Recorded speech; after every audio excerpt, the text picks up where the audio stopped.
Bawat tao sa mundong ito ay may kanya-kanyang laban. May laban sa kahirapan, sa lungkot, sa takot, sa pangarap na tila imposibleng maabot. Minsan, pakiramdam natin ay pagod na tayong lumaban. Gusto na lang nating sumuko, huminto, at hayaang lamunin tayo ng problema. Pero sa mga panahong iyon, doon dapat natin patunayan kung gaano tayo katatag.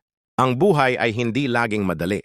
Darating ang oras na parang wala kang kakampi, na kahit anong sipag mo ay parang walang kapalit. Ngunit sa kabila ng lahat ng ito, dapat tayong kumapit sa pag-asa. Dahil ang bawat pagsubok ay may aral, at ang bawat paghihirap ay may kapalit na ginhawa. Minsan, kailangan lang nating dumaan sa madilim na bahagi para makita ang liwanag sa dulo. Kaya sa bawat pag-iyak, sa bawat gabi ng pagdududa, sa bawat araw ng pangungulila sa katuparan ng iyong mga pangarap, tandaan mo ito, lumaban ka. Para sa sarili mo, para sa pamilya mo, para sa mga pangarap mong naghihintay na matupad. Huwag sumuko.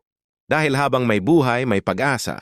At habang doon may pag-asa, may dahilan para ipagpatuloy ang laban.